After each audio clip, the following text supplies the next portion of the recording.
Olá, gestoras e gestores de RPPS, clientes aqui da Mais Valia Consultoria, da Agenda Consultoria também, e demais gestoras, gestores e conselheiros que venham nos ouvir no nosso canal aqui no YouTube.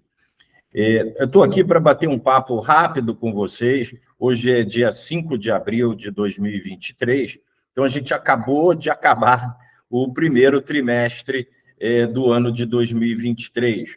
Então, sempre é importante a gente fazer um balanço, dar uma olhada, fazer uma gestão de como se comportaram os investimentos no cenário macroeconômico que se apresentou nesse período. Um período ainda difícil para o mundo, com muita incerteza, com muita volatilidade. Então, está muito difícil para ser consultor e também para ser gestor de recursos aí na cadeira que vocês sentam e nas decisões que tem que tomar. E também não está fácil para os gestores dos fundos de investimentos de todas as instituições financeiras com as quais vocês têm relacionamento, investimentos ou ouvem em palestras, em eventos. A incerteza é uma grande inimiga da tomada de decisão de investimentos. Dessa maneira, a gente ainda está assistindo uma persistência dos índices de inflação ainda grandemente por conta da guerra da Ucrânia e da desarrumação do sistema produtivo causado pela Covid, né?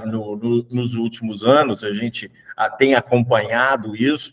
Então, aliado a uma grande injeção de dinheiro também de todos os bancos centrais pelo mundo todo, né? Incluindo aí o Brasil. Então, a gente teve uma diminuição da oferta e um aumento da disponibilidade de recursos, de auxílios emergenciais e outras fontes. Então, isso causou uma inflação muito grande pelo mundo e os bancos centrais têm elevado as taxas de juros, que são a grande arma para combater a inflação no mundo todo. Então, o Banco Central Europeu, o Banco Central Americano, o Banco Central Brasileiro tem elevado ou mantido a taxa de juros em patamares bastante elevados, historicamente, em cada uma dessas localidades. Aqui no Brasil, que nos interessa mais, nesse primeiro trimestre também, nós tivemos o primeiro trimestre de um novo governo, né? A gente teve uma mudança causada pela eleição de outubro de 2022, e o novo governo está mostrando a sua política econômica, a sua política fiscal, e isso também é mais um fator de instabilidade em todo esse ambiente. A gente ainda teve também alguns eventos fora da curva, como se diz, aqui no Brasil, que foi o caso da quebra, basicamente, né? E do problema com as lojas americanas, que, de uma certa maneira, desorganizou e bagunçou, para usar uma linguagem bem popular, com toda a questão do crédito privado no mercado brasileiro. Os bancos passaram a ser mais resistentes e mais exigentes na concessão desses créditos. A manutenção da taxa de juros também jogou gasolina nessa fogueira, nessa situação, na medida em que as empresas precisam tomar crédito para gerar os seus negócios. Paralelo a isso, a gente tem uma queda da demanda causada pela elevação dos juros também, que é o grande objetivo da política monetária executada pelo Banco Central. Então, o mercado de crédito privado está muito afetado, as empresas estão com dificuldade de girar as suas posições, de tomar dinheiro, capital de giro, capital de médio e longo prazo, as captações de renda fixa de mais longo prazo, né? O mercado financeiro, emissão de debêntures, por exemplo, está muito parado. Mesmo no lançamento de ações também, o mercado não está bom para as empresas também tomarem recursos através do mercado de capitais. Então, a gente está com um mercado de crédito privado bastante complicado. A manutenção da taxa de juros aqui no Brasil está explícita, né? O Banco Central vem colocando que ainda vê pressões inflacionárias no mercado brasileiro e por isso que manteve a taxa de juros elevada. Por outro lado, o novo governo está lançando o seu plano fiscal querendo demonstrar que vai ter responsabilidade fiscal, que não vai executar uma gastança desenfreada de recursos públicos, também para combinar a política fiscal com a política cambial, com o grande objetivo de redução dos juros, a retomada do crescimento da economia, mas isso tudo a gente ainda não tem certeza que vai funcionar dessa maneira. Né? Nesse momento, essa é a expectativa do ministro Fernando Haddad, da Fazenda, e ter anunciado no finalzinho de março os traços maiores e os contornos, vamos dizer assim, da sua política fiscal, tentando sensibilizar o Banco Central com relação à sua contribuição para a redução da dívida pública e a redução do gasto público. Isso ainda não ficou muito claro, o mercado reagiu bem a essas medidas, mas os economistas reagiram e estão reagindo mal a essas medidas, né? Fazendo um pouco mais de contas, fazendo um pouco mais de questionamentos. Então, hoje o mercado está gostando dessas medidas fiscais, o Banco Central está de olho e os economistas estão de nariz torcido, estão achando muitas falhas, que o plano é muito ambicioso, os números são muito grandes, vai ter que haver um aumento de carga fiscal, né, um aumento de tributação. Tudo isso ainda tem que passar pelo Congresso também. Então, fala-se, por exemplo, existem, para citar um exemplo, alguns setores da economia que têm isenções ou reduções tributárias, né? Justamente para incentivar esses setores, esses segmentos, tipo Zona Franca de Manaus, seria um exemplo. Então, o plano apresentado pelo governo, né, o plano fiscal, inclui ainda nas entrelinhas que alguns desses benefícios fiscais seriam reduzidos. Só que esses setores que têm esses benefícios fiscais têm os seus deputados na Câmara, onde isso vai ter que ser aprovado. Então, né, já se prevê aí para frente também uma certa briga de lobbies, um puxa daqui, puxa dali, e uma negociação. O governo vai ter que mostrar um posicionamento e uma base política forte para conseguir esses avanços que vão ser propostos aí mais detalhadamente ao longo agora de abril e maio, depois da Páscoa, ao Congresso Nacional. Isso não vai ser uma coisa fácil, é difícil prever como vai ficar, isso é ruim para o mercado, porque traz incertezas e dúvidas de como isso vai terminar e que contornos vão ter e que alcances vão ser possíveis daí.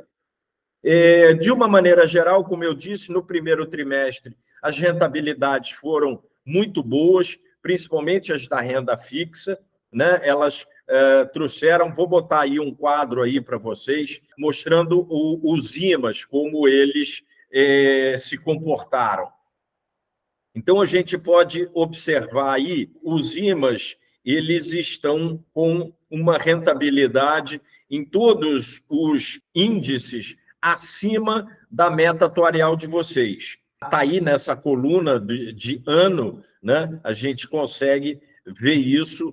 Para a gente ter uma ideia, a meta atuarial de vocês, o IPCA mais 5, né, que é uma meta atuarial média de todos vocês, foi no primeiro trimestre de 3,40 acumulada, né? Então, a gente vê aí que o IRFM1 deu 3,35, o IRFM1 mais 4,23, o IRFM amplo, né, 3,89, o IMAB5 4,38 e assim por diante. Então, todos os índices de renda fixa, eles ficaram acima, os principais índices de renda fixa, e o CDI também, o CDI ficou na casa do 3,35. Ou eles empataram, ou eles venceram aí a batalha de superar a meta atuarial de vocês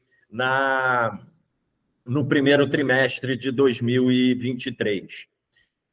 A contribuição negativa foi da renda variável, né? Vamos dar uma olhada aí, vou botar uma outra tabela aí para vocês agora, essa tabela que mostra aí uma maior quantidade de índices. Na segunda linha horizontal, em laranja, né, o Ibovespa, o índice oficial da Bolsa, né, que ficou em menos 7,16 no ano, né, no acumulado do trimestre. O IBRX, menos 7,77, o IDIV também, menos 4, o índice o IFIX de fundos imobiliários, menos 3,70. Então, o segmento de renda variável, ele realmente não contribuiu, ele pesou negativamente na rentabilidade acumulada aí das aplicações de vocês. Os investimentos no exterior, eles foram bem, eles se recuperaram um pouco mais, principalmente em março, né? O mercado acredita, né? A renda variável no exterior e aqui também está apostando numa parada ou numa redução, uma indicação de redução da taxa de juros lá nos Estados Unidos. E quando o juro sobe, isso é ruim para a Bolsa. Quando a autoridade monetária diz que vai parar de subir ou que vê perspectivas de reduzir, a Bolsa reage antes. Então, foi isso que aconteceu.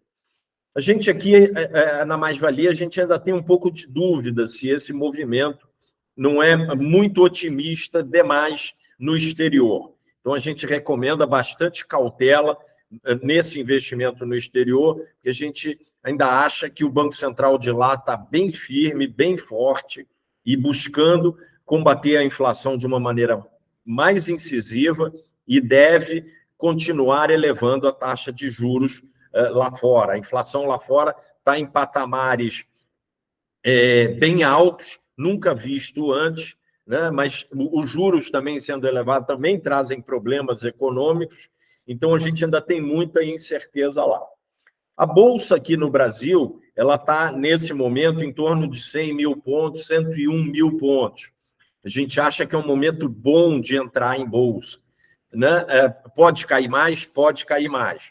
E aí a gente vai sugerir entrar um pouquinho mais também. Acho que a gente tem que... É como se a gente fosse entrar num mar ou num lago de água gelada. Vamos botando o pezinho, depois, né, molha a pontinha, molha o pulso, molha em volta do pescoço. Vamos, aos pouquinhos, nos acostumando com essa temperatura. Mas eu acho que é uma oportunidade, né, nas posições que vocês já têm, ou aqueles que ainda não têm renda variável, está num bom momento de começar a pingar, botar um pouco de renda variável na carteira, renda variável local, né, Bolsa Brasileira. A renda fixa, a gente ainda acha que tem que ser um pouco conservador também, né, recomendando as aplicações mais curtas nesse momento, indexadas ao CDI, RFM1, que a gente consegue prever, né, o mercado consegue calibrar aí, um ano é mais fácil de calibrar, e DKA2 até o IMAB5. Alguns fundos vértices também, ou títulos comprados diretos, né, a gente gosta, ou então os títulos emitidos pelos bancos também. A gente tem recebido muita consulta disso. Na política de investimentos dos nossos clientes, a gente aconselhou que fossem colocados limite no item 7.4, que é título de instituições financeiras, mas a gente recomenda ali que tanto o título público quanto as letras financeiras, que é o que as instituições bancárias têm oferecido para vocês, sejam ali de 2, 3, 4, no máximo 5 anos de vencimento até agora. Importante a gente fazer agora também aquele estudo de ALM. Vocês estão terminando de receber os cálculos atuariais de vocês, está chegando na época de fazer o DRA no CADPREV. O ALM é um estudo das aplicações com o passivo, com pagamento de benefícios previdenciários de vocês, com o cálculo atuarial. O L do ALM é o cálculo atuarial, é o passivo, são as contas de aposentadoria e pensões que vocês têm que pagar lá na frente. E o A são os ativos, né? Linkados, permitidos na legislação e linkados com a sua política de investimentos. Então, está num momento bom de fazer isso, porque a gente pega, né, o cálculo atuarial fresquinho, bem atualizado da base de dados para vocês, e ver o melhor casamento de ativo e passivo para esse momento. Então, não deixem de, se tiver interesse, a gente pode conversar um pouco mais, nós vamos fazer um vídeo explicando também um pouco mais o que é o ELM, mas não deixem de fazer contato com a gente.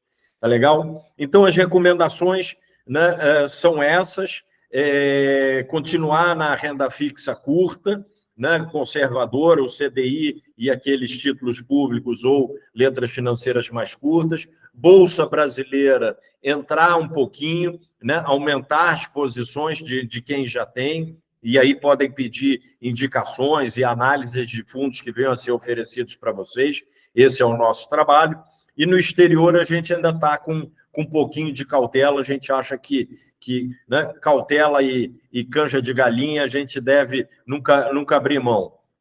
Então, né, e continuar fazendo essa gestão em contato com a gente, para a gente ir buscando e oferecendo para vocês, dentro do espírito de vocês e do poder de decisão de vocês, o que a gente debater, que achar o melhor aí para vocês.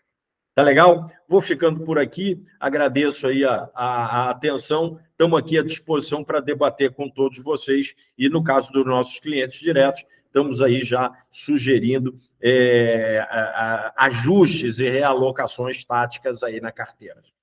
Um bom dia a todos, bom trabalho e vamos em frente.